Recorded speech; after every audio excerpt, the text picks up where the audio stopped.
Hello, and welcome to God in Film, the podcast where a Christian and an atheist dive into the best that cinema has to offer and see if we can find any parallels with the gospel or any other Bible stories. I'm TV critic and pugilistic priest, Giles Goff. And I'm librarian and firebrand preacher, Julia Hull. And continuing with season 9 of this passion project that stubbornly refuses to die, we're looking at Wake Up Dead Man, the third film in the Knives Out murder mystery series starring Josh O'Connor, Daniel Craig, Josh Brolin, Kerry Washington, Andrew Scott, Glenn Close, Thomas Hayden Church, Mila Kunis, Jeremy Renner, and Daryl McCormack. We'll be looking at the rise of Christian nationalism, the difficulties of Christian leadership when you get too popular, and whether evangelism is actually the point or not. Julia, I think I introduced you to this film for the show. Is that right? So what did you think? I watched the first two off my own kind of back. So this was eventually on my list, but I'm one of those people who I've had stuff on my list for years. Mm-hmm. So this was the incentive I needed to get it watched and finished. Good stuff. Might be my favourite of the three. It's pretty great, isn't it? It's pretty good. I think it's between this one and the first one. Mm-hmm. I think are the top two for me. Yeah. But they're just so good. Yeah. They're Absolutely. so intelligent.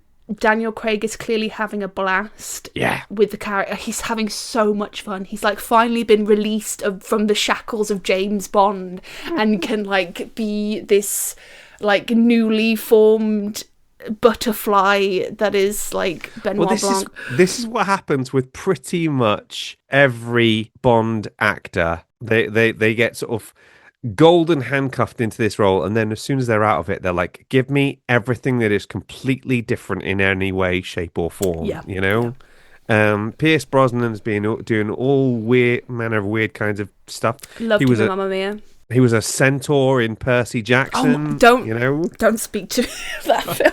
But I guess the best one is Sean Connery. It's like, it's Bond, James Bond. I'm an English spy. And then you've got, I'm a Russian submarine commander. And then I'm an Egyptian eternal. You know? We all have this collective delusion when it comes to Sean Connery that he's going to sound exactly like he always does. And we're just going to go along with it because reasons. He's Sean Connery. You can't argue with that. Yeah.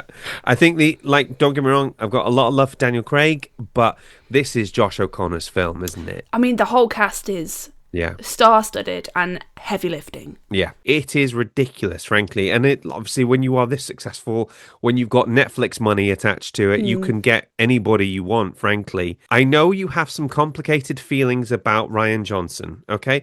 So I like to think... No one's perfect. No one's perfect. So for you know? For reference, ladies and gentlemen, Rian Johnson directed The Last Jedi, which is the concept album of Star Wars films. And Julia has really come a long way talking about her feelings with that. And we respect that. Yeah. And I feel like this is the possible rehabilitation of Rian Johnson in Julia's eyes. Like, I'm great in a library, but if you put me, I don't know, on a football pitch... I'd be terrible. That doesn't take away from the fact that I'm great at reading books. Yeah. You know, just some people excel in certain environments and in other ones they don't. And that's okay. Yeah. It's a complicated process for you, and we respect that. We're working through it. We're working through it. Now it's time for Julia's facts. My facts. I found some fun ones. Okay. Found some good ones. I'm so excited for this. The first fact that I have, so the kind of one of the iconic scenes in this film is Monsignor Wicks giving his Good Friday sermon, where we don't actually hear what that sermon is, we just hear the music over the top. And initially Brolin was only kind of needed to sort of gesture and mouth, and there was sort of half of a homily written, but like not all of it, and it just wasn't really working. So like the pro he is, he just pulls out a monologue from Shakespeare's Julius Caesar and recites it. Wait, do we know? We do. It's the one from Act 3, Scene 1. I I have it in front of me. So, oh, pardon me, thou bleeding piece of earth, that I am meek and gentle with these butchers. Thou art the ruins of the noblest man that ever lived in the tide of times. It's that one. So he just pulls this out of nowhere, other than the depths of his own mind. So to quote Mr. Brolin, there was some applause afterwards. It just gave me something to do. We love a humble king. Glenn Close goes, how the F did you do that? And I was like, you're Glenn Close and you're asking me. That's so cool. Honestly, yeah, Glenn Close. I adore. Yeah. So that's the highest compliment. Cruella de Vil herself. Speaking of Glenn Close, the crucifix that Martha wears in the film actually belongs to Glenn Close in real life. Oh, right, okay. So initially it was given to her by her father, and he got it at St. Peter's Basilica. But this specific crucifix also makes an appearance in House of the Spirits. Right. With Glenn Close's character there. So if you watch that film, you should see the same crucifix. It's a recurring crucifix. A recurring crucifix, if you will. I love it. My favourite fact. Okay. So, Father Judd's tribunal, which is quite near the beginning of the film, did anything about that tribunal feel familiar to you? It did. The tribunal was filmed in Harrow Club in West London, which is also the same place Rick Astley filmed his infamous music video, Never Gonna Give You Up. Which I like as a song, to be fair. So Rick Rolling never worked on me because I was just happy to jam out. Wait, hang on. Is the idea with Rick Rolling that you're meant to not like the song? Apparently, it's supposed to be like, this again, but it's a bop. It's a bona fide bop. We're no strangers to love. It's just, it's so you know fun. the blues, and so do I. Yeah, honestly. It's a good bop. Rick Astley, great bunch of lads. That's our official God in Film podcast position on Rick Astley. Proved. So this Knives Out film is actually the bloodiest one to date. Okay. So spoilers, there are 6 bodies in this, 7 if you include the boxer that is mentioned but not seen, whereas the previous films only had 2 deaths apiece.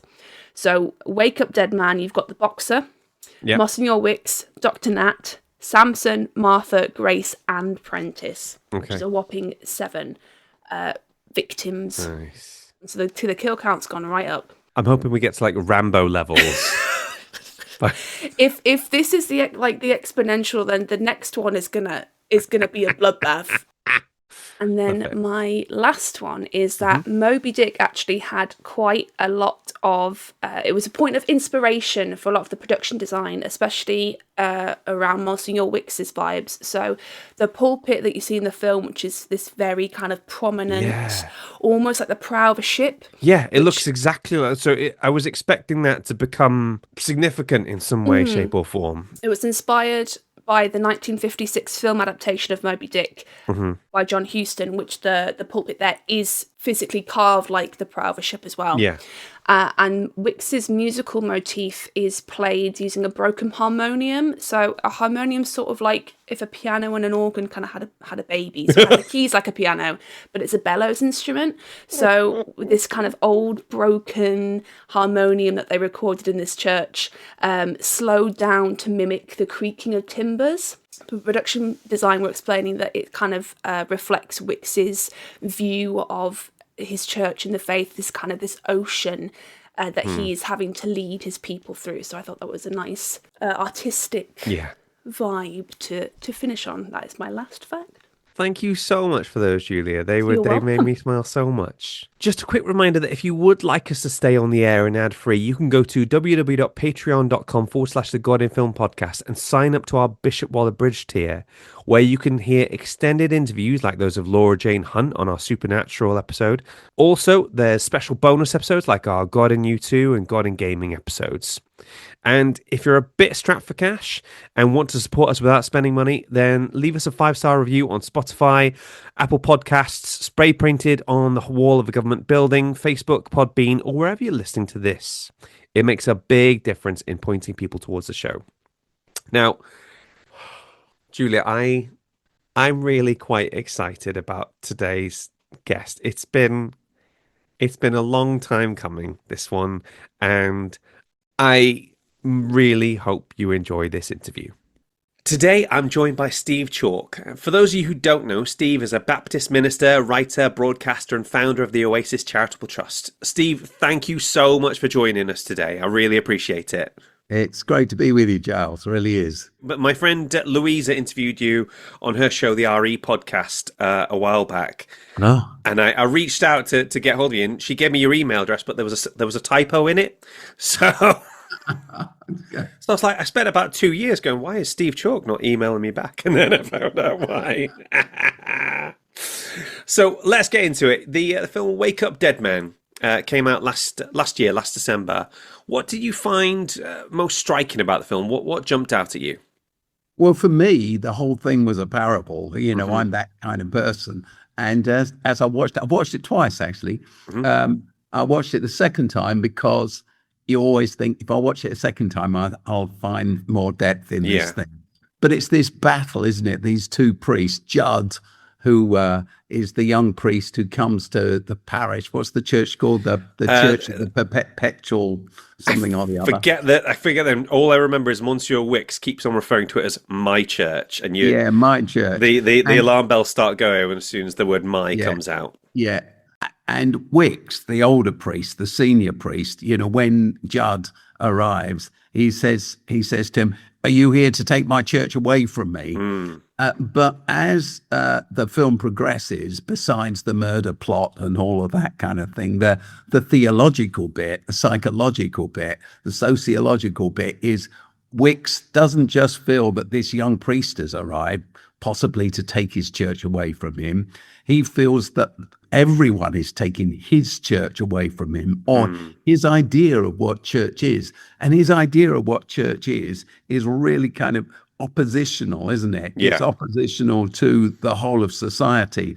The tide is going out. We're in a fight to maintain the church. The world is wicked. We're not going to give up. We're going to keep this thing. I even wrote down a quote at the time. So when you called me, I thought, wow, that's great. In this angry voice, he says, "We've got to take back the ground we've lost. The world wants to destroy us." Etc., etc. But it won't work. It's poisoning this church, and I will do whatever it takes to keep this church. I will cut you out like a cancer. And he's saying this to his congregation because there's a homosexual couple and there's a single parent mother who's had a child out of marriage. And so he slowly drives people out because he wants to hold on to this purity of his message, which actually, of course, as the film reveals, he's never lived up to himself. Yeah, it sort of describes how by attacking people one at a time, the ones that don't respond end up becoming more and more radicalized. Effectively, it's almost like a sunk cost fallacy. They don't want to walk away from it, you know. And so I feel that, do you know, here we are in our society today that's fragmented or fragmenting, and communities struggling to hold cohesion. And much of my work, of course, and the work of Oasis, the charity I founded, is in creating cohesion in communities and creating cohesion between different groups in communities. The very project where I'm sat this morning is in South London, where we're working with the housing associations and the schools and young people who are out of schools and families to create that cohesion. There's lots of forces driving people apart and making them suspicious of one another and angry and frustrated with one another. So it strikes me that the task of the church and of people of all goodwill is to bring together, to create community. And the film was about the juxtaposition between Judd, the young priest who wants to do that, and Wicks, who's fiercely hanging on to the church, but doesn't understand that he loses it simply through his aggression. And more inclusion, more love, more compassion, more listening is going to build the very thing that he's seeking to survive, but his methods won't work. Did you find yourself relating to the Judd character at all? Because I was looking through your bio. I think you've been a minister longer than I've been alive. So I think but I think you became a minister in, I think, 1981. Yes, I did. You're right. Something like that. Yeah, I got married in 1980 and became a Baptist minister in 1981. There we go. And founded Oasis in 1985. Yeah. Right. Okay. Yeah. So I was just thinking, did you feel like seeing? I wonder whether it's that sense of looking at somebody with that much passion and drive and thinking, "Oh, I remember what that was like." Did you feel that at all?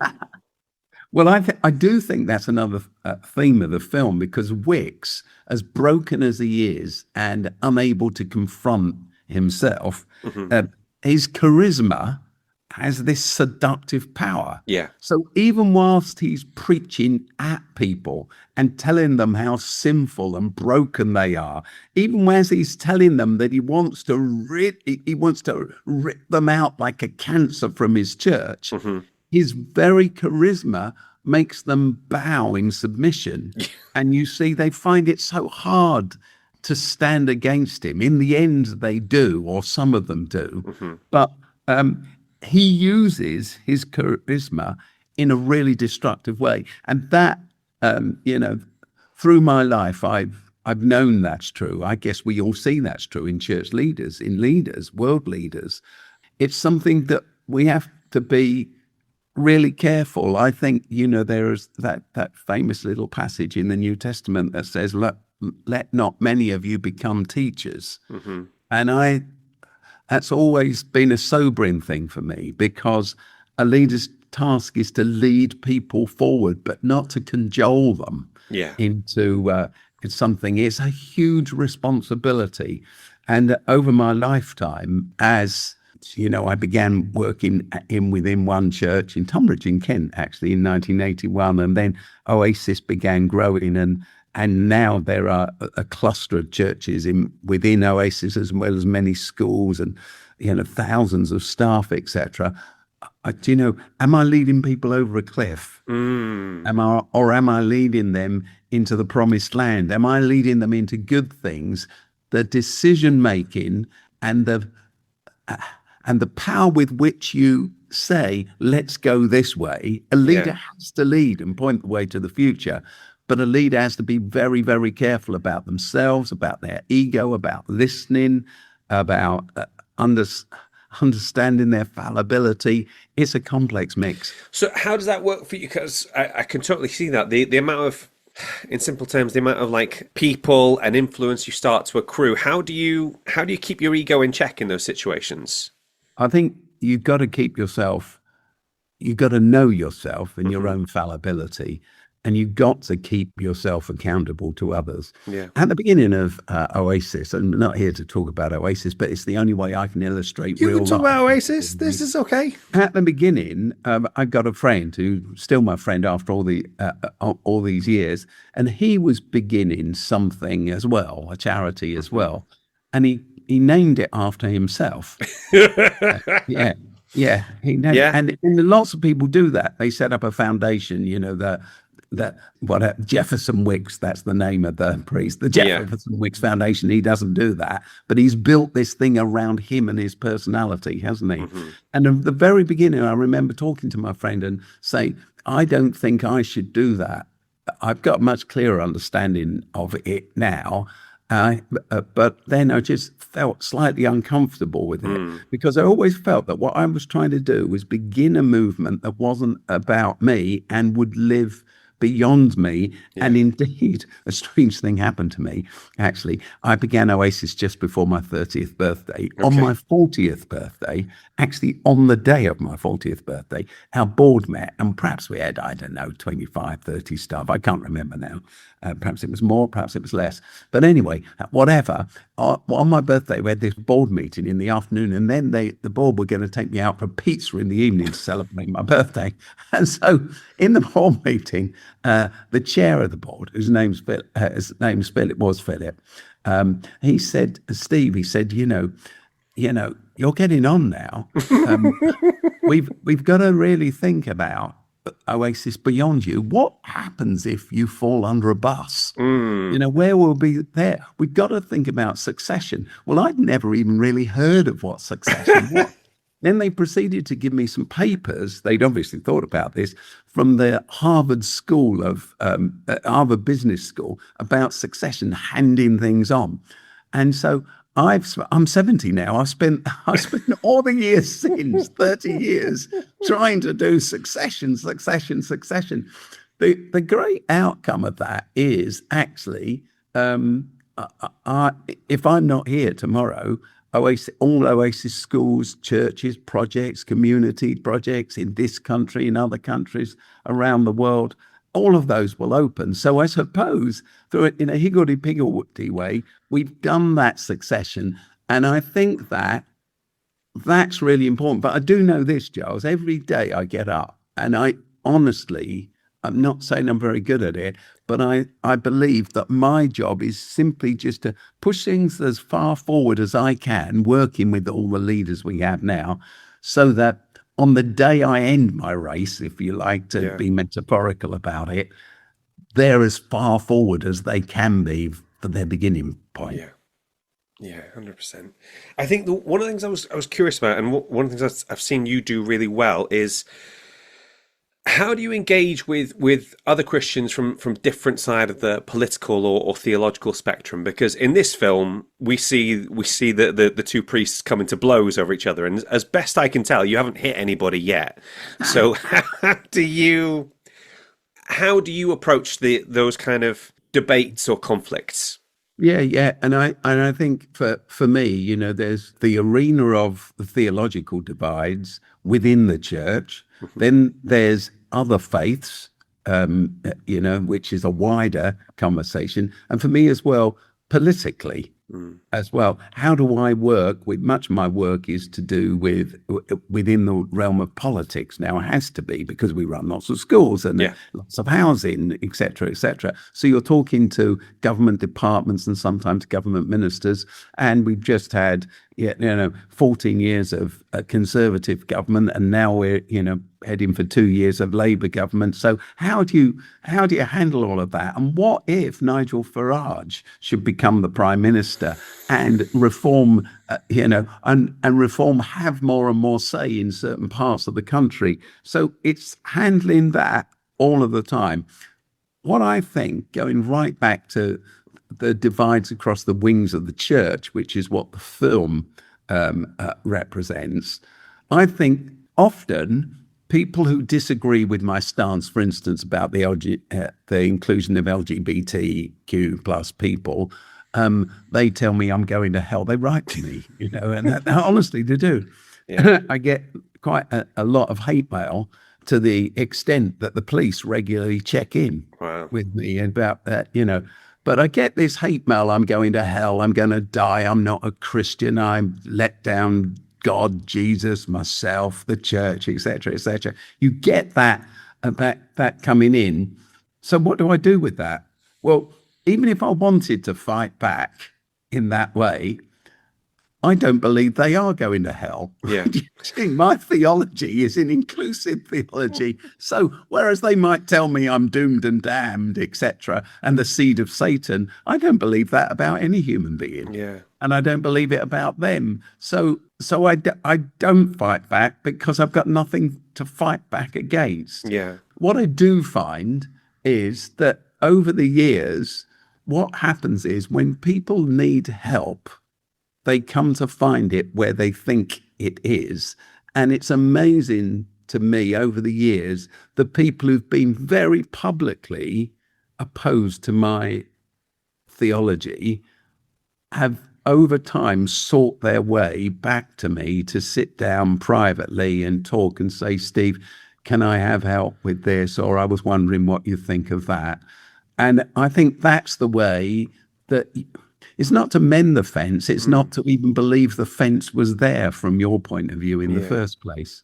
I think that's the same with other faiths. So I've just been on a call now, a project that I'm organizing between the Christian community and the Muslim community. I made a video with a friend of mine who's a Muslim leader about Lent and Ramadan just a few weeks ago. And that went quite viral. And I got a huge amount of hate mail about that, which was shocking to my Muslim friend. Right. She says, you're a Christian, and they seem to all hate you. And I said, no, they don't. It's just a loud minority. Right. So I think, hey, suck it up. It's almost like you're rejecting the premise of it being conflicting, that you're not really on opposite sides. You just No, and that's what I mean about, there are fences that have been put up when people tell me I'm not a Christian or I serve a God of my own making. That's another charge against me rather than a biblical God. But that's a fence that someone else has set up from their side of things. Yeah. There was someone who wrote some terrible, terrible things about me that were often mentioned to me, though they wrote it years ago. And I had a birthday party here, actually, at this big venue, and I invited them. Right. And they came. They came to my birthday party. One of the most wonderful things about the human experience is having people who you were absolutely at odds with and being able to eventually get them on side. I think that's fantastic. Which I think leads me to my last question. Like, how do we begin to achieve unity in the church, especially in an age where not just that we're divided, but there's an entire economic system that sort of involves us being more and more divided? I think the church has got to rediscover its core, and its core is simple. Well, Jesus summed it up, didn't he? He said, love God and love your neighbor the way you love yourself. That's it. All the rest is commentary on these two great principles, loving God and loving your neighbor as you love yourself, hangs all the rest of the law and the prophets. All the rest is just commentary on those two central facts. People often say to me, in what you're doing, are you discipling people? And I say, of course. Well, are you teaching them everything that Jesus taught us and commanded us to teach them? Teach others what I've taught you. And I say, yeah, we do. And that amounts to love God and love your neighbor the way you love yourself. All the rest is built on this. This is the core of that. Yeah. Put that into action.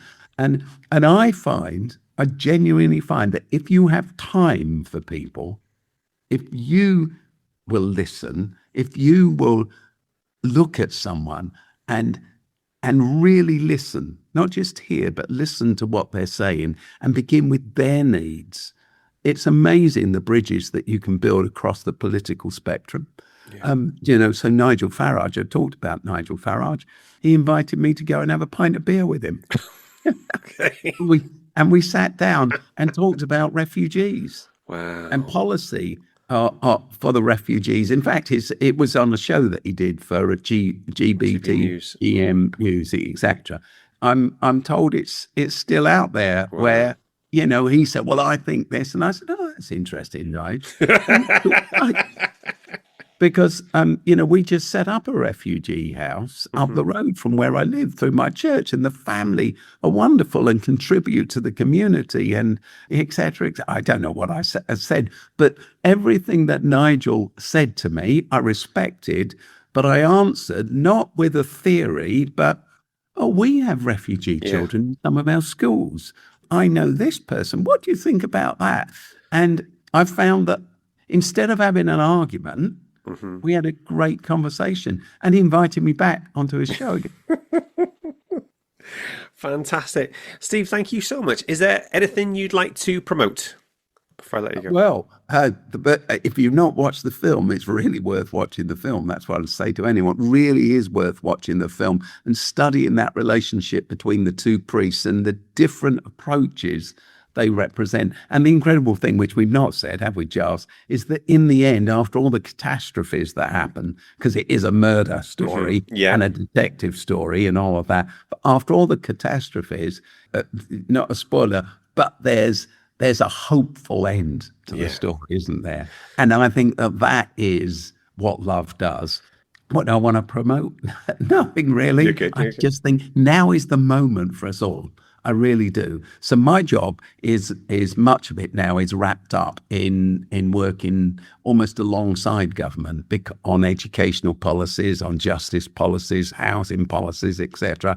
And I tell you this, I believe this to my very core. The church, if it can get rid of its fascination with all the secondaries and give itself to investment in community. When I became a Christian when I was 14, I was taught the Lord's Prayer, as we call it. Our Father, who is in heaven, hallowed be your name, etc. Your kingdom come, your will be done on earth. And I always add, through me, through us. If we can get back to that and do that bit, instead of worry about the other stuff. Honestly, I genuinely believe, and this isn't a naive view, it's because I'm engaged with with central government and local government. The church, if it gets to the task, it's the best set to bring organisation, movement, to bring cohesion and hope, real hope, tangible hope into every local community in this country. There's no one else who's set up like the church. Yeah, So absolutely. That's what I want to promote. The infrastructure is already in place. That's fantastic. One thing I wanted to let you know, I became a Christian at 14 as well. And when I became a Christian, I got given my youth Bible. Now, this one hasn't, the cover hasn't survived, unfortunately, but it's still in there. There's all the little notes and my things. I've got a second version when I lost this one and found it again. There's your face on the back there. Oh, look at that. I'm not changed a bit. Not even a little bit, you know.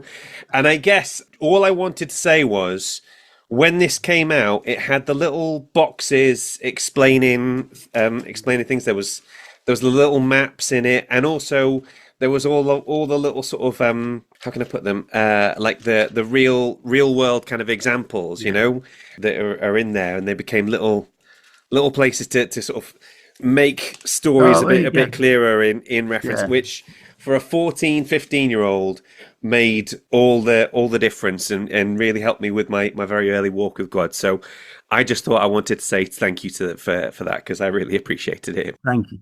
Thank you, Giles. It's great to talk with you.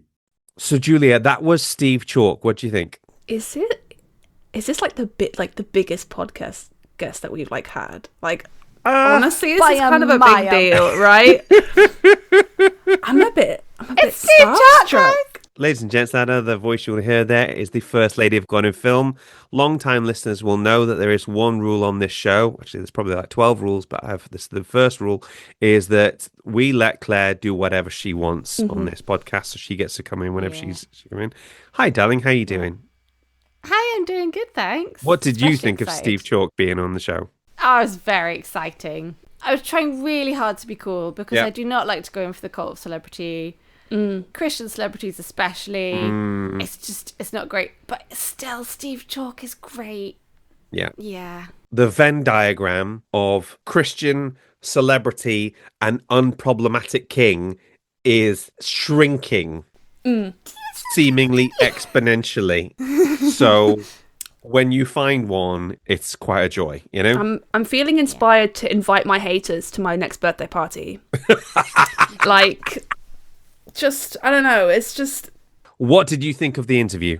No, honestly, I'm just genuinely impressed that he was able to be in the same room as Nigel Farage and not do a Father Judd. I don't know if I could have done that. No. He's a stronger man than I ever will be. He's an everything man than you ever will be, I would honestly, say. Stage, you know? An unproblematic king. No, it's a fantastic interview. It's so crazy to me that this also is the person behind Oasis Academy Trusts. That's that guy that he made, and it's such a huge change to schooling as well.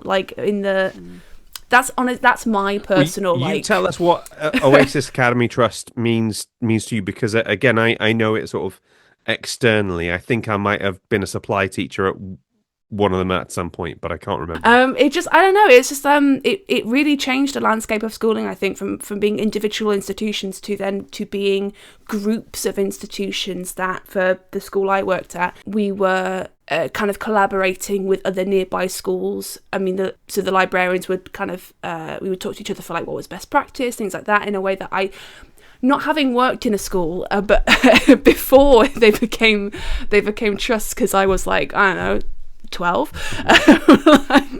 I don't know what it was like before, but it's just it's crazy to me that's that guy. Anyway, I feel we're getting off topic a little bit. Yeah, sorry, that's my the atheist perspective. I'm the church, I know about that, he made the schools. I'm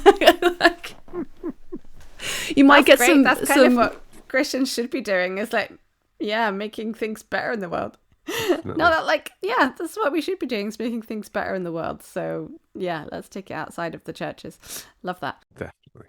Yeah, he just comes across as such an incredibly gracious person. Like you say, being able to have a reasonable conversation with Nigel Farage without punching him in the face is impressive, honestly. So yeah. So the reason, I mean, obviously he's been on my radar since I got my first youth Bible, obviously.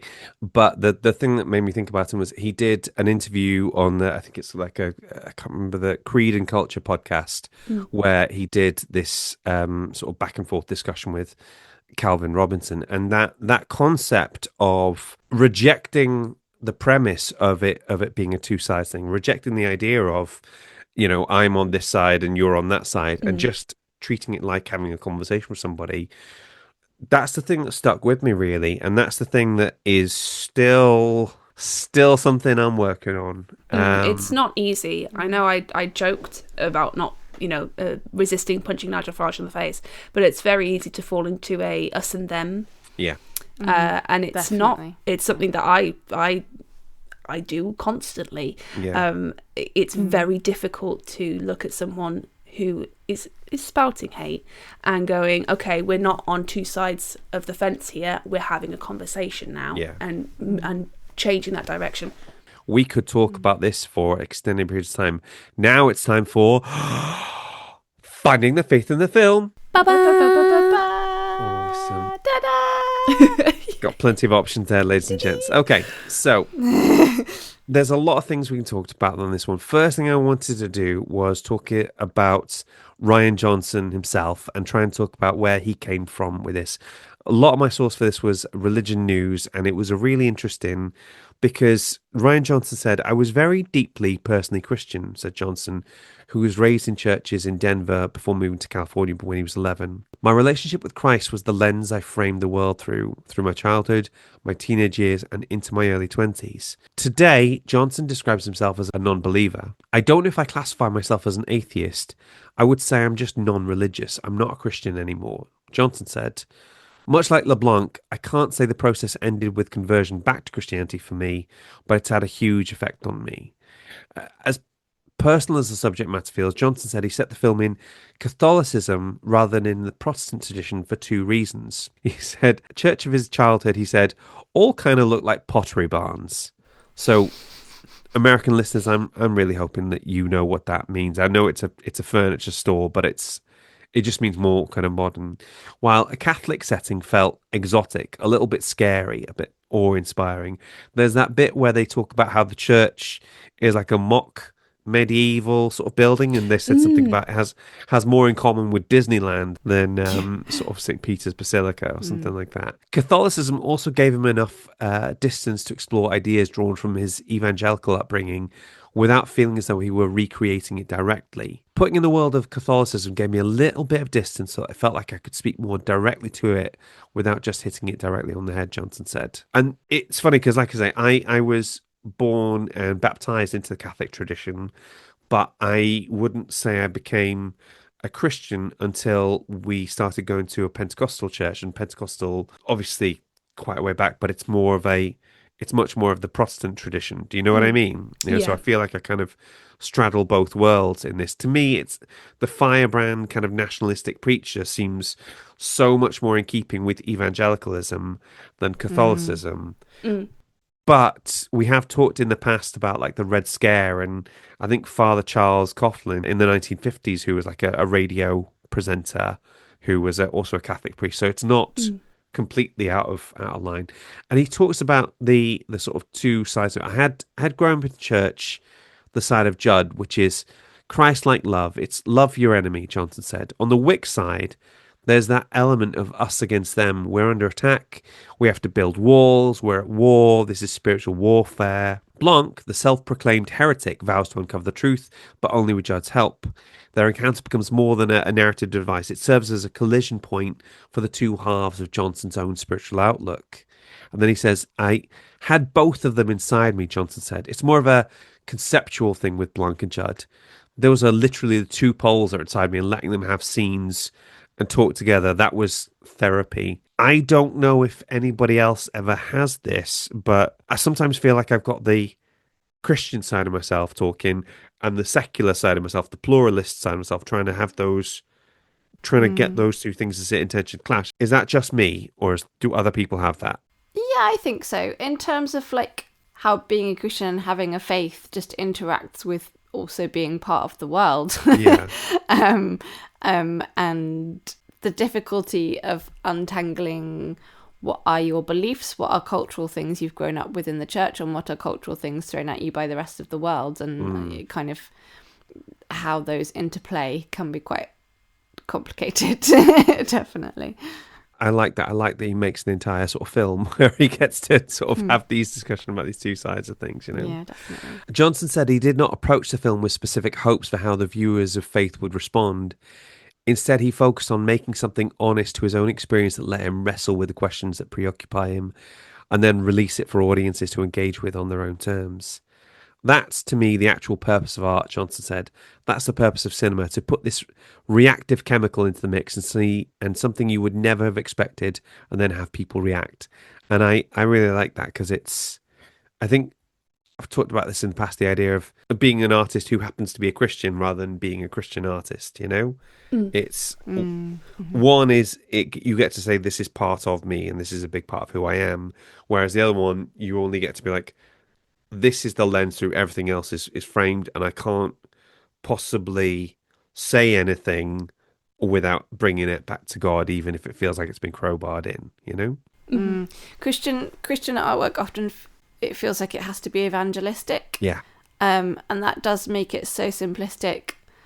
And I wish more Christian art or art by Christians that was about faith just brought in the complexities of it a bit more. Like, I've been editing a book about lament, and a lot of that is looking at the bits of the Bible that are much more emotionally complex and looking at the Psalms that are basically like, God, why is everything awful? And don't necessarily resolve things in an easy way. And I know sometimes I think we're scared of presenting the more complicated side of faith, that actually it comes with a lot of emotions and a lot of doubts, and it's as if if we don't present a completely perfect front for Christianity that people won't like it. But I'm like, actually, I think it's so much better to be honest and real and authentic about what faith is as it mixes together with your life. You know? So let's talk about the actual film. Johnson kind of seeds in very little clues kind of early on. So first of all, let's start with the title, Wake Up, Dead Man. First of all, it's a reference to like the idea that they're going to make it look like Monsignor Wicks has sort of come back from the dead, and that's going to help us. But obviously, Christianity has a dead man who wakes up right at the heart of it, you know. But not just two, right? Are we counting Lazarus as well? Well, that's where I was going with this. Okay. Okay. I mean, I would argue that Lazarus probably isn't at the heart of Christianity. No. You know, well, Lazianity would be lazy and it's not going to go. It depends how far into. If you didn't get that far into the Bible, then defo Lazarus is the man for you. yeah, you know, like Jesus dying on the cross is the narrative climax. You know, Lazarus being raised from the dead. That's kind of like foreshadowing, basically. So anyway, check this out in John 11:43-44. Jesus called in a loud voice, "Lazarus, come out." The dead man came out, his hands and feet wrapped it with strips of linen and a cloth around his face. Basically, Jesus is telling a dead man to wake up at that point. And I thought that was quite a nice sort of thing there, you know? And also, Lazarus does get name-checked in the film as well. Do you remember they talk about the tomb? With all the spaceships that have been drawn on it? Yes. That did make me cackle. So it talks about that it's a Lazarus door. It says it takes construction equipment to open from the outside, but one push from the inside will open it. And I thought that was a nice touch. And then another gorgeous bit of symbolism right from the start is the missing crucifix. So one of the first indications this is an unhealthy church is when Father Judd arrives, and right behind the altar, there's this discoloured space where the crucifix should be. So just briefly, do you know the difference between a cross and a crucifix? Can I guess? Go for it. In that a crucifix specifically has got Jesus on it being crucified, and yes, I did it. Yeah, you did. Yeah, let's go. Okay. So there's a bit where he's kind of measuring stuff up, and he's like, "I'm good with woodwork. I could maybe put a replacement." And then Wick says, "We leave that a reminder of the shameful sin of the harlot whore," and he's referring to his own mother there. Now, putting aside the fact that harlot whore is a tautology because those two words basically mean the same thing, and putting aside the fact that they've turned the absence of a cross into a memorial of someone they hate, the significance is so much more straightforward, because by taking the crucifix out of the church, they've literally taken Jesus out of the church. It wasn't subtle. Sometimes that's okay. You need a big neon sign. Yeah. When everything else is so subtle, like all the different clues for the murder mystery, sometimes you need a break. Let's make this one obvious, you know. Believe it or not, the reason I watched this film, was Premier Christianity actually got in touch, and they were like, "Hey Giles, have you seen this film yet? Do you want to review it for us?" So I literally had to have my editor sort of give me a nudge and go like, "Go on, check it out. It's that good," you know. So some of what I'm going to talk about now, I did take from my article on Premiere about it, talking about the two types of Christianity, which we've kind of referenced before. Not since the hot priest hit our screens in the second series of Fleabag has a fictional member of the clergy captured so much of the public's attention. Author and speaker Michael Frost called Father Judd one of the best depictions of a man deeply devoted to his calling to Christian ministry, and it's easy to see why. A former boxer, the first time we meet Father Judd is when we see him knocking out a deacon for saying something horrendous. At his disciplinary, a senior priest chastises him, saying, "We need fighters today, but to fight the world, not ourselves. A priest is a shepherd, and the world is a wolf." Judd bluntly but earnestly replies, "No, I don't believe that, Father. Respectfully, start fighting wolves, and before you know it, everyone you don't understand is a wolf. Christ came to heal the world, not to fight it." And I think that's an exchange that was going to stay with a lot of viewers for a long time. It certainly was me. When I heard that opening line, I was like, oh, okay, we're onto something here. You know, it made me take it seriously. Darling, when you were like growing up, did you ever have any of that kind of spiritual warfare terminology? A bit later on, yeah. Thankfully, there wasn't loads of it. Okay. I managed to escape that a bit, but there definitely was like an awareness of the spiritual realm and like the devil out to get you and that kind of thing, and to slip you up, and kind of representing evil and people's struggles as demonic.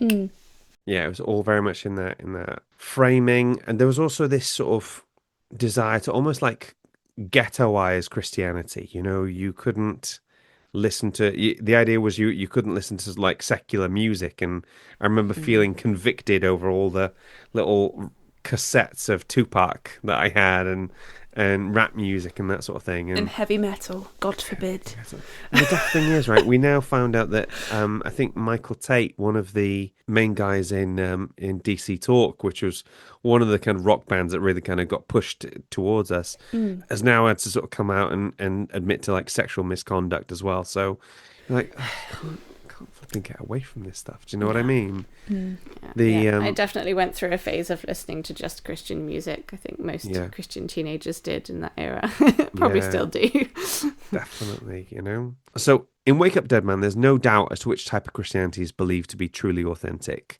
Brolin's Monsignor Wicks is a violent, hateful, misogynistic bigot who, from the moment he refers to the building as my church, we know he's the villain of the piece, even if he's, you know, a bit dead. There's a whole thing with like Father Judd where he is set up to be sympathetic and you're meant to see things from his side from the start, but he could just be talking the talk at that point. There is one particular scene where you're like, oh no, okay, you're actually the real deal, and I'll I'll let you see if you can figure out what it is. But there's one moment where he manages to he calls a small family-run company in an attempt to Yay, we're on discover the a same vital clue. wavelength. Yeah. I was thinking it really hard. So when she finds out he's a priest, the administrator of this firm, she asks if he'll pray for her mother. And when time is of the essence and every second counts, Judd does actually stop to pray with someone who is worried about their mum. Not because it advances the plot or because she's one of his parishioners, but simply because she's a soul in need. And honestly, it's beautiful. It's gorgeous. Yeah. You know. It's like, yeah, you're a good priest. You're one of the good ones. Yeah. They're literally right in the middle of solving a murder, and this is the key point, and he's still gonna sit down. I think he goes into the living room. Yeah, it's not Monsignor Wicks's house, but it's like the meeting house, I guess, of the church. There's a word for it, and I can't think of it. But he like a physically, vestry or something. I don't, my Catholic terminology is a little bit rusty these days. He physically goes into another room and closes the door and just makes that time. Like Benoit's stood in the office, losing his mind. Yeah, but he physically makes the physical space and the time as well to do his job. Yeah. Yeah, I loved it. It was amazing. And I think what I love as well is that you can see his frustration, and he's like, no, I can't do this right now, it's really important. And then that resignation of, oh no, actually this is what I'm here for. And even though his body language is kind of resigned and tired and like, do I really have to deal with this right now, his words and his attitude to the person on the other end of the phone are still caring. And I love that you get to see both of those sides. Like, being a priest is got to be sometimes like exasperating, because it's, it is an all hours of the day and night kind of job, and sometimes there are going to be times when you're like, oh really, right now. It's a great piece of acting from Josh O'Connor. The difference between his physical body language and what he's actually saying on the phone is it's a fantastic piece of acting. Yeah, definitely. Yeah, I love it. I felt like this film was like a bit of an indictment of like Christian nationalism. And it was so topical, but like when it's topical in a good way. Yeah, like it was not subtle but not heavy-handed. Does that make sense? Yeah, I think I know what you mean. We have talked around this in the past, and I wanted to sort of like try and actually get to grips with it, and what is Christian nationalism, because I only discovered the concept, the terminology, 2-3 years ago, something like that. So we're going to look first at Christian nationalism in the US and then in the UK, and try and sort of break it down a bit more. Is that okay? Mm-hmm. So Christian nationalism asserts that the United States is a country founded by and for Christians, and it's been noted to bear overlap with Christian fundamentalism, white supremacy, and the Seven Mountain Mandate movement. Have you heard of that? I've never heard of that, but that sounds like a wild ride. Oh, okay. I've also not heard of that. Okay. Strap in, because the Seven Mountain movement, I learned about this. I was listening to the audiobook of Star Spangled Jesus by April Joy recently. She's talking about like being raised in Christian nationalism and all these kind of scary fundamentalist views. And the terrifying thing is as you're there going, yeah, I believed that, or I was taught to believe that, or I was taught to believe that. Yeah. Oh no. Oh damn it. We have talked in the past about the church that I got saved in wasn't a cult, but it was kind of walking distance from being one. Do you know what I mean? They were neighbours. So the Seven Mountain Mandate is a conservative Christian dominionist ideology asserting that believers must take control of 7 key societal spheres. So that's education, government, media, arts and entertainment, business, religion, and family. So it's this idea that Where Christians did they get this from? do not know. So I think it's traced to a 1975 vision shared by Lauren Cunningham, Youth with a Mission, and Bill Bright. I was going to say, this sounds like some cult that has come out of like the 60s, where there's just like a whole like kind of this vibe of just extraneous cults going on. Yeah. I was like, I'm just saying, I don't think it was just the hippies that were on drugs in the 60s and 70s. Everybody. I mean, it sounds like the sort of 20th century Christian version of like Manifest Destiny. Do you know what I mean? Yeah, because this sounds so contrary to what's in the Bible and what Jesus preached. Mm-hmm. Being like, we must take control of all of these things in society and have power over everything. That's just so... Yeah. What's that one? What are we going to do tonight, Pinky? The same thing that we do every night. Try to take over the world. Okay. Yeah, I don't have the figures in front of me right now, but I think that how are they doing getting control of all those 7? Have they done that yet?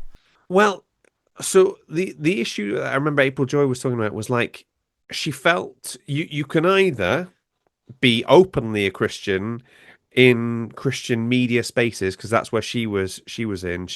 Her father was a big sort of Christian preacher. He had his own sort of like radio show, that sort of stuff. You could either be openly a Christian in a Christian space, or you could be a sneaky Christian in a media space. And you could, but what she found was she was able to kind of more be herself in the secular places than in the Christian ones. And this is something I found myself relating to a lot, because when it comes to you and me, Julia, or me and Natalie, or anybody like that, the difference between us is clear. I believe a thing that you don't believe, and that's it. It's out, it's there, it's out in the open. You can discuss it, you can talk around it, you can find common ground.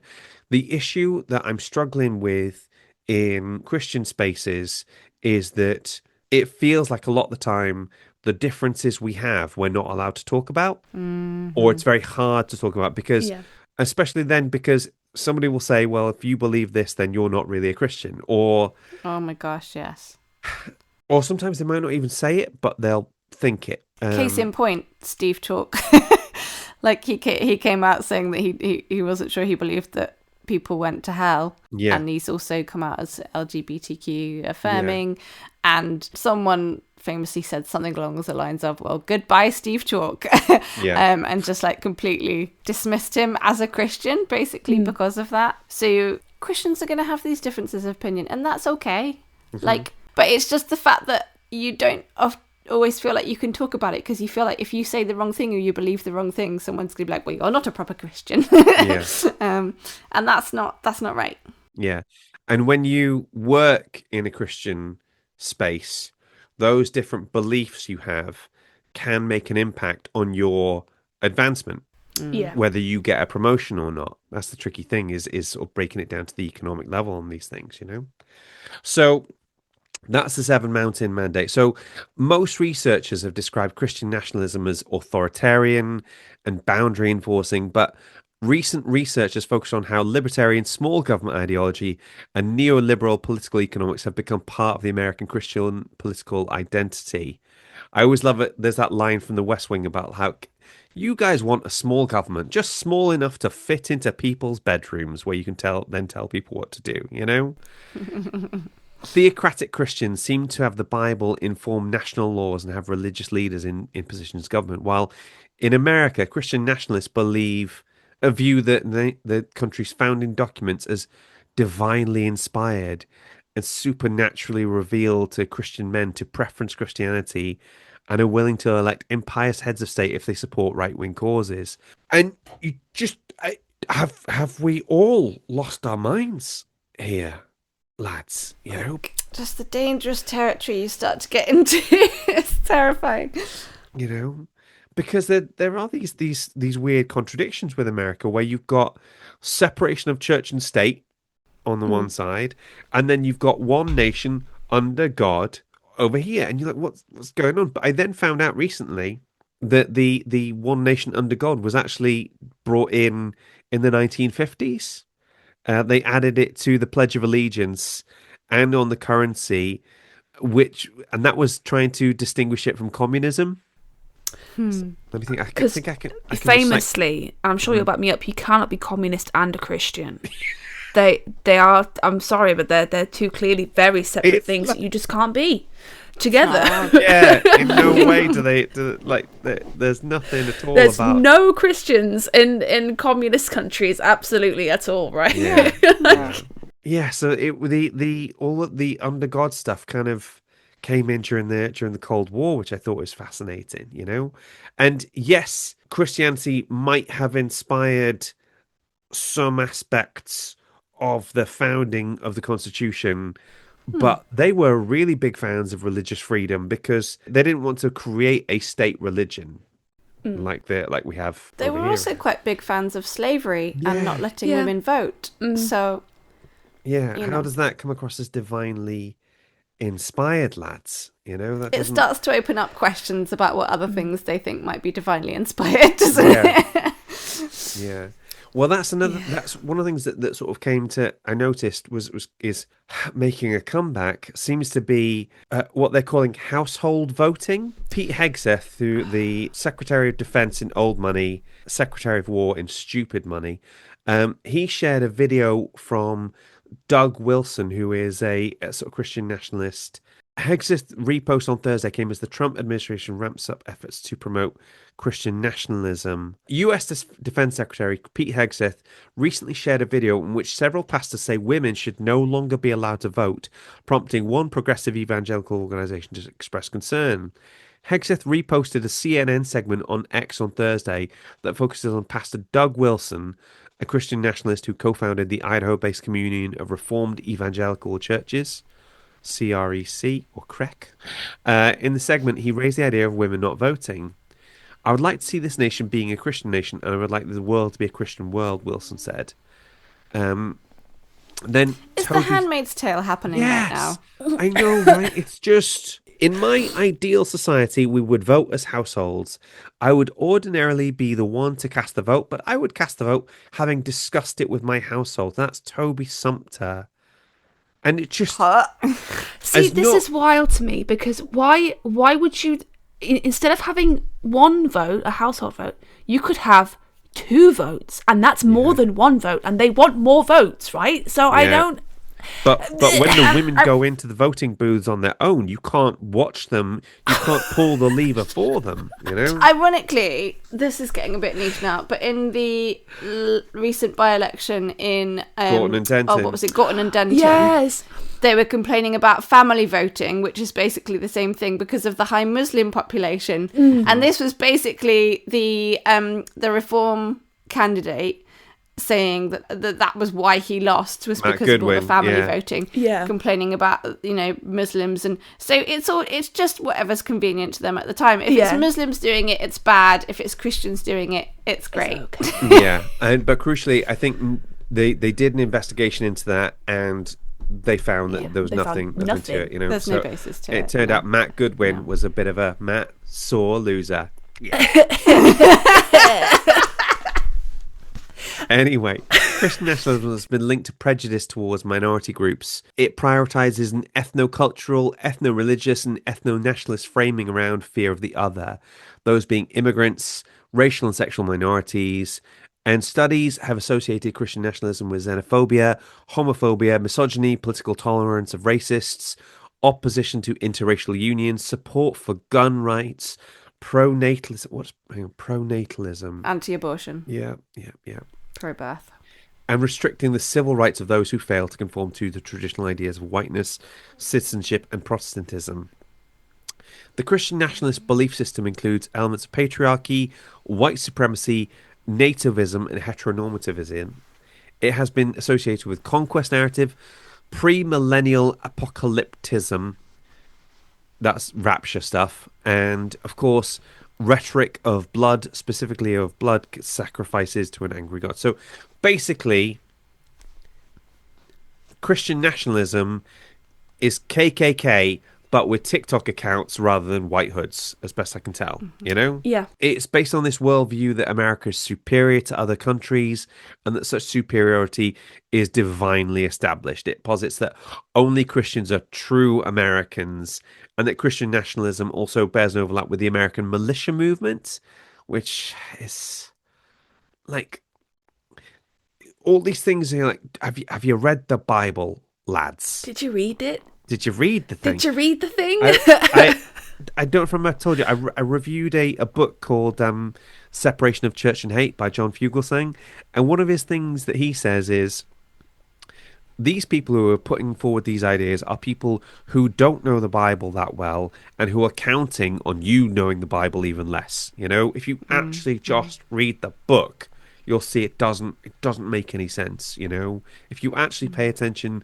to what Jesus was saying, not like what is said in Leviticus 12, verse, all that sort of stuff, you know? I love Steve Chalke's approach of how to talk to people, and I'm very aware that Jesus's message, and a lot in the New Testament, the message is one of unity and being united as Christians and as followers of Jesus. But you have to balance that with not tolerating intolerance and not tolerating hatred and prejudice. So what tolerance do you, paradox? Is it exactly. Intolerance paradox or the tolerance paradox? I call it the tolerance paradox. You explain it because it is the best explanation of tolerance that I think I've seen. Or maybe I'm thinking of like the tolerance as a social contract, but you go for it, Julia. Well, I saw a very good infographic on this, which is, so if you're tolerant to everyone, you are also tolerant to people who are intolerant of others. Yeah. So let's say that we're in Germany and it's 1930 something, right? And if you, as a non-Jewish, non-Nazi person, are saying, well, you know, we should be tolerant to everybody, then you're giving the intolerant Nazis the tolerance, right? So then they can then move the goalposts on tolerance. Yeah. If that I've explained that poorly, actually. So sometimes you have to be intolerant to people, i.e. people, you know, like the Nazis who are themselves intolerant to other people in order to be tolerant to everyone, right? Yeah. So is anyone else getting that thing where the word tolerant is starting to lose their meaning? Yeah. But somebody explained it to me as if you see tolerance less as an ideal or a belief or something and more as a social contract, it holds up a lot better. Yeah. So in simple terms, if you are going to be intolerant, we will not tolerate you. And it just makes so much more sense. That's so much better than how I explained and it. The other one is like the Nazi bar metaphor. Do you know that one? It's like you come into a pub. Yes. And there's one guy there, and he's like clean shaven, nice and rest of it, but he does have like a little sort of like iron cross tattoo just on his hands and stuff like that. And if you don't throw that guy out, then he's going to be like, oh, I guess I'm okay to. If you let this one nice Nazi who's not making any fuss, who's not giving anybody a hard time, soon he's going to invite his friends along to drink there because it's a nice atmosphere and they're tolerant of his beliefs and the rest of it. And then other people are going to notice and they're going to stop coming because they don't want it. And the only people who are going to come are going to be the Nazis. And before you know it, you've got a Nazi bar because you'll go there, you know? Yeah.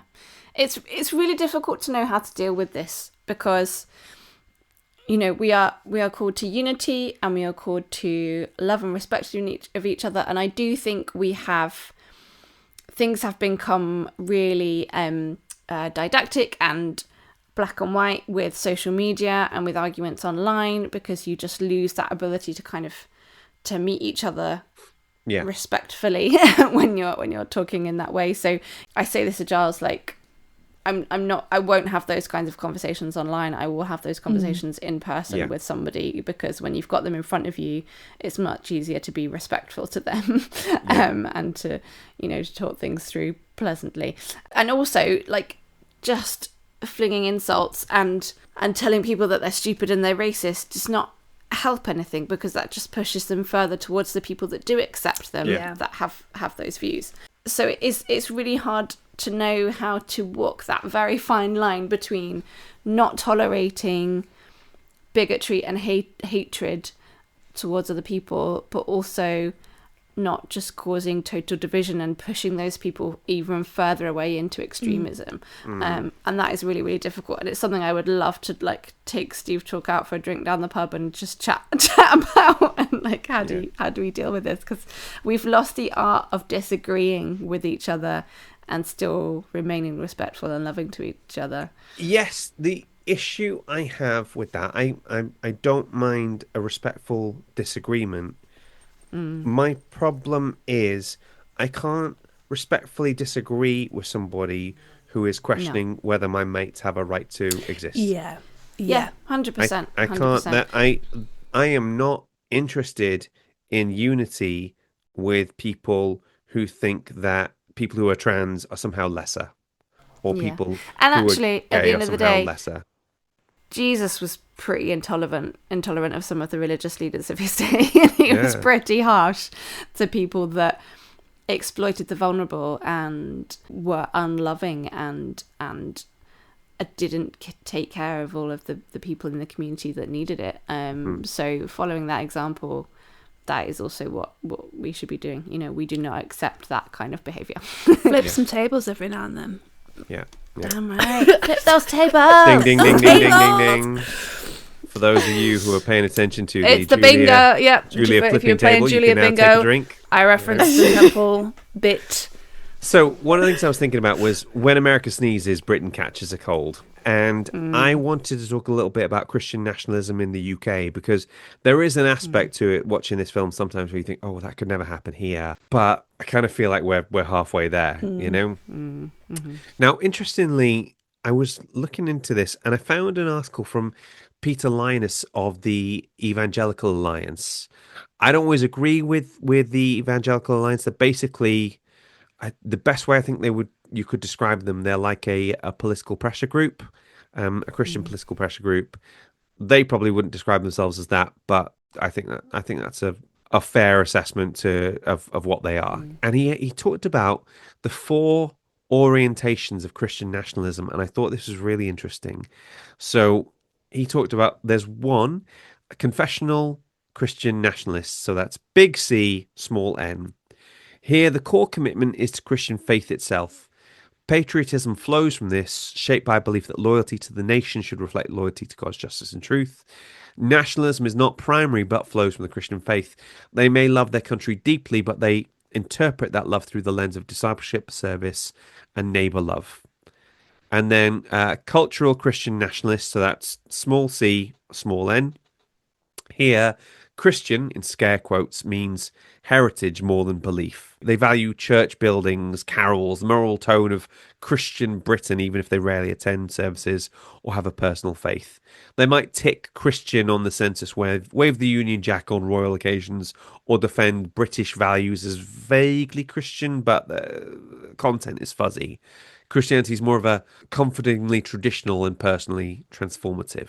Then we've got classic Christian nationalists, so that's big C, big N. Both faith and nation are held with equal passionate force. Britain is imagined as a Christian nation with a divine calling, and the church's mission is tied to national destiny. They see the cross and the flag reinforcing each other. God save the king is both prayer and policy. This is the closest to the full-strength US model, though rarer in the UK. And then this is one I thought was interesting. The co-opted Christian nationalists, so that's big N, small c. Nationalism takes the lead while Christianity is a handy prop. Church language or symbols are used to bolster British identity or resist perceived outside threats, so immigration, secularism, Brussels, but personal faith is optional. There's a call for a return to Christian values that serves mainly as cultural glue or political leverage rather than devotion. So these categories show that Christian nationalism in the UK is not a single movement, but a spectrum from heartfelt discipleship that shapes patriotism to faith as heritage nostalgia to outright political branding. And I thought that was really interesting the way it kind of broke it down, you know, because you could see... Go on. Tommy Robinson recently claimed to have converted. So. Yeah. So he sounds to me like the co-opted Christian nationalist. It sounds definitely to me like somebody. For those of you who don't know, Anthony Yaxley Lennon, who has the stage name of Tommy Robinson because it sounds more his real Anglican. name. I didn't know this. I didn't know that his real name was not Tommy Robinson. Did you not? No, Oh, my dude. I just thought that was like, I mean, a nickname Anthony possibly. Yaxley Lennon.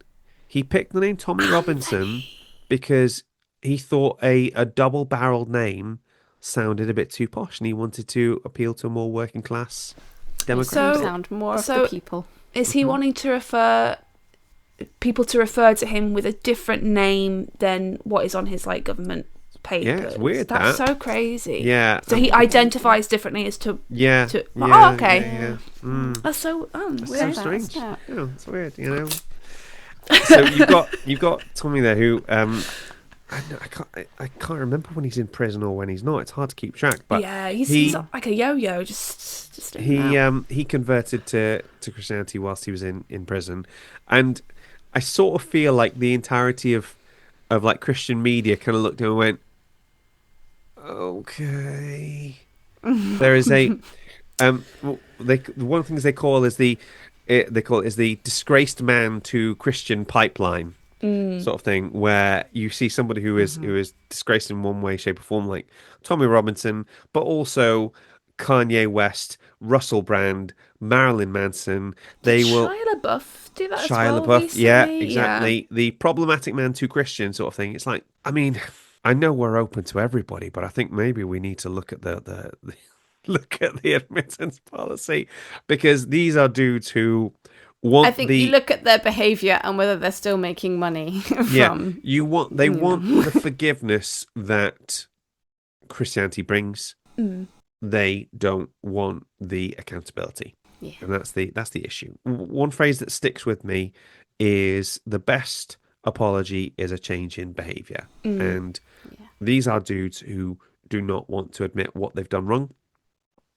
So, and that's literally step one of becoming a Christian. You know, you say, I am sorry for the things I have done wrong, and you try and be specific about those, you know, so it's just like I don't want it to be like we are the gatekeepers of who gets to be a Christian, but equally people need to have shown a serious change in behavior if they're gonna they're gonna do that. Yeah. Then there's a guy called Calvin Robinson. I'm not sure if you're familiar with him. He's a reverend of some description. He seems like more of those kind of big C, big N. He looks really, okay, maybe this is just me. He looks really old, but he's actually younger than me. Let me Google this. What's his name again? Calvin Robinson. British political commentator, writer, broadcaster, and priest. Previously, he worked as a computer science teacher at secondary school and a video games journalist. So this is a dude who he'll be like anti-LGBT stuff. He's all sorts of stuff, and it's very much that conservative Christianity and that nationalism, that sort of thing, you know. And there's also a fella I heard about recently, Kieran Dewar, a British bishop in the Confessing Anglican Church. Always seems to be these very specific, dare I say it, slightly niche versions of they wear all the stuff just like an Anglican priest or everyone would wear, but they don't seem to be part of the ready salted Church of England. Yeah, you know, there's that whole like sketch in Life of Brian about splitters. Yeah. Like, yeah. I don't think I need to elaborate anymore. So he's a guy who he's opposed to women in church leadership, and he criticised the appointment of Sarah Mullally as Archbishop of Canterbury, and he spoke at Tommy Robinson's 2025 Unite the Kingdom rally in Trafalgar Square. There was a really interesting interview with him from Sky News from where Tom Cheshire interviewed him. He said, "The problem for me is I understand we're a multi-ethnic, multicultural, multi-faith Britain. But when you have so many elements that refuse to get into the great melding pot," it says melding pot, of multiculturalism, but remain outside and try and force that culture, force that religious system, force that legal system into an existing culture, then there's always going to be problems. Then it says, I would love to see more Christianity at the heart of politics. I would like to see Christian principles once again driving our legal systems. And I swear to you guys, I have quoted that article exactly as it is written. I have not cut anything out between those two bits. Because you're like... Yeah, I absolutely hate it when, like, another culture comes to a country and imposes their cultural... Yeah. On another... Yeah. Our laws are based on Christianity. I mean, yes. That's kind of... But also no. Yeah, I just... do these people not read any history at all? Well, it's this kind of rules for me, but not rules for thee sort of thing. So they want Christianity to influence the heart of politics, but if you say that this meat is halal, then all of a sudden you're imposing Sharia law. Yeah. You know? What I have never understood about Christians is the desire to impose the Christian way of life and rules, for want of a better word, on people who are not Christians. Yeah. Because it doesn't apply. If you're not a follower of Jesus, why would you be at all interested in following that way? What right do we have to impose? It just doesn't make, like, it's doing it backwards. It's legalism, which is exactly what Jesus was supposed to. The point is that your personal relationship with Jesus is supposed to come first, and then what follows is that way of life. But you're putting the cart before the horse by saying, no, all of these people must follow exactly all of these things that it says in the Bible, but without any of that faith that goes with it. And it just makes absolutely no sense to me why you would want to impose that on people. Which kind of brings me to my next point of, like, what does the Bible actually say and why you can't be a Christian and a nationalist? Now, in their defense, I haven't researched this in depth because I didn't feel I actually needed to be perfectly bluntly honest. I think, firstly, crucially, God does not need me to defend him. That is not my role. That's like a flea trying to defend an elephant. It's not necessary, you know? If you believe what I believe, God is the creator of the universe and he loves us and all the rest of it, somebody saying different isn't going to make a difference. If you believe that Jesus died for your sins, I'm not going to get mad about somebody going, no, he didn't. You know, it's I say that all the time. You never get mad at me. Well, you know, I more or less say it. You know, I think the only time I get upset about things is when just people are disrespectful about stuff, because I try to be as respectful of other beliefs as much as possible. There are times when we've distinctly taken a side eye on things, and I would say I'm more critical of beliefs that come within the Christian sphere than I am outside of them, because we have the more understanding of that. Yeah, it's more understanding, it's more impactful, and I always work on the principle of sort your own house out first. I don't want to be going off telling the Buddhists that they've got it wrong when we can't all agree on things in the same thing, you know? So here's some of the most obvious ways to watch out for whether you think somebody is legitimately a Christian or not, okay? Matthew 7:15-23. Watch out for false prophets. They come to you in sheep's clothing, but inwardly they are ferocious wolves. By their fruit you will recognize them. Do people pick grapes from thorn bushes or figs from thistles? Likewise, every good tree bears good fruit, but a bad tree bears bad fruit. A good tree cannot bear bad fruit, and a bad tree cannot bear good fruit. Every tree that does not bear good fruit is cut down and thrown into the fire. Thus, by their fruit you will recognize them. So that line, by their fruit you will recognize them, basically means if somebody is consistently, repeatedly doing bad things all the time, they are probably not really a Christian. They probably don't really love Jesus. And if somebody acts in a way that is loving, where they love their neighbor as their self, the way they treat people with humanity and respect, that person is more of a Christ follower, even if they don't fit your narrow definitions of what a Christian is. You can't take somebody like Pete Hegseth seriously when he talks about Christianity, when he's literally bombing children Do you know what I do you know what I mean? Yeah. And this is before we get into before we even sort of touch on the affairs and the sort of all the allegations around and all the rest of it, you know? Yeah. I will take Tommy Robinson seriously as a Christian when he starts to act like Jesus. And another one I want to talk about, I'm not going to use the reference because I don't think you need it, but you know the story of the Good Samaritan, right? Yes. Yeah. Yeah. What would you say is the moral of that story? Is to love your enemy even if they're your enemy, Yeah. right? Because Yeah.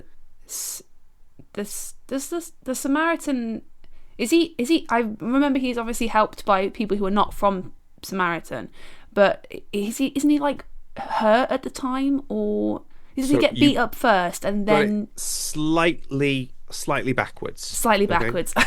So Jesus says there was a man traveling on the road and he was attacked by robbers. When Jesus says there was a man, I think the assumption is there was a Jewish man. Oh, and yeah, okay. And He was a- helped by a Samaritan. Yes, there we go. And a Levite goes by, one of the sort of priests from Jewish culture, walks past and does nothing, and it's the Samaritan that is the one that helps. Okay, and the Samaritans, I think probably when you actually looked at it closely, it's people's front of Judea and Judean people's front. You know, it's that Yeah. kind of thing. There's the line we see in the Bible is, "We worship God on this mountain, but you worship Him in the temple." But to first century Jews, this was massive. You Yeah. know, Samaritans were unclean, weren't they? unclean. Yeah, absolutely. Yeah. They So were like, ugh. So what would be more pertinent in a 21st century thing would be if it was talking about the good Muslim, you know, where you would explain to these people that someone who is your enemy or someone who is quote unquote your enemy can act in a loving way that is more reflective of Jesus than the people who you deem to be the in crowd, you Yeah. know? The thing I love about Islam, and I don't have many Muslim friends, the ones I do have are flipping awesome. But I remember like Ripon telling me, yeah, we love Jesus. We talk about Jesus all the time. You know, he comes up a lot. And I love the serious commitment to wanting to honor God. And that I can work with. Do you know what I mean? Because that's me too. We just have a different way of going about it is the issue.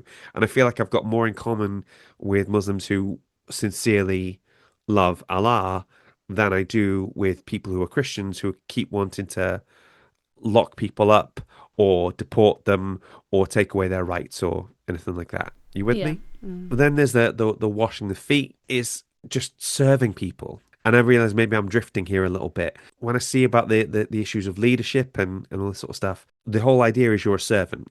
You know, you don't just say you're a servant. It's not servant leadership. It's just being a servant. Like washing people's feet is, even in our modern world, that seems a bit skanky. Do you know what I mean? And the fact that Jesus is doing it when it's like dusty roads and sandals and sweat and They've been trudging through roads filled with poop. yeah. Gross. Yeah. You know.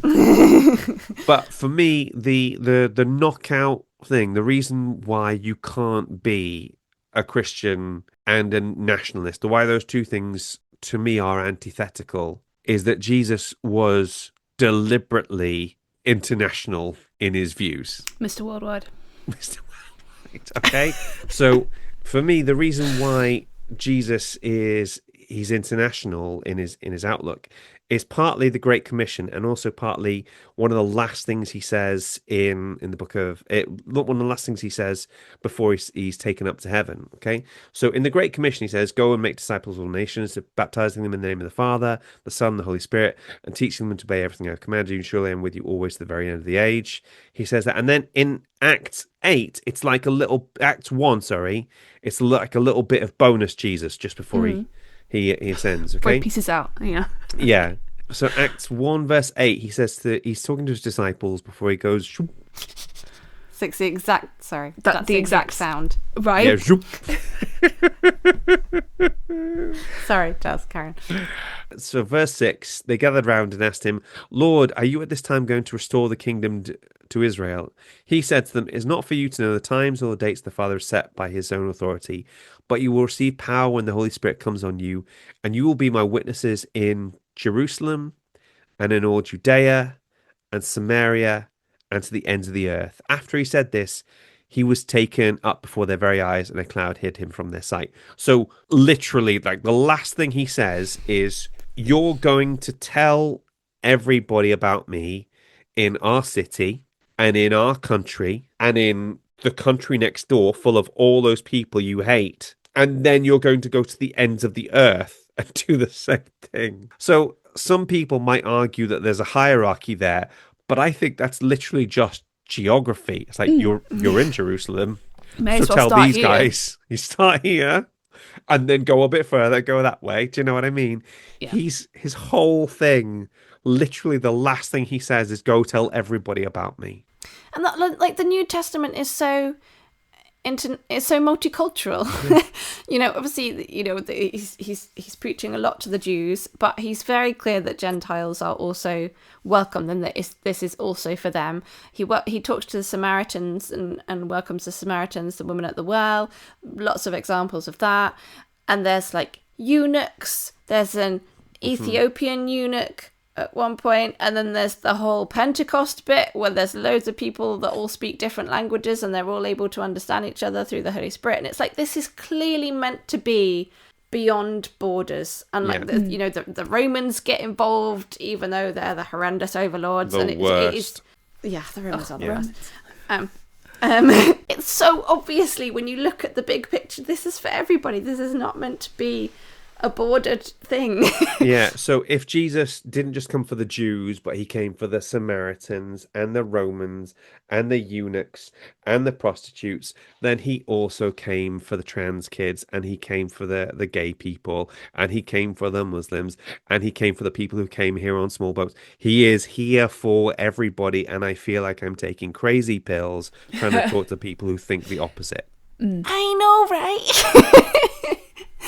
I had something that it's just a tiny little thing. So obviously one of the big, like, very overt, not subtle themes in this film is the road to Damascus.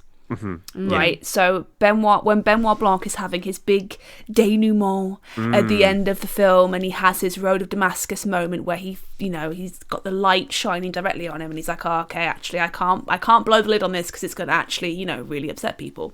What I thought was really interesting, and I'd like to see what you thought about this, was that there is another person who gets that Road of Damascus symbolism, and that's Sai.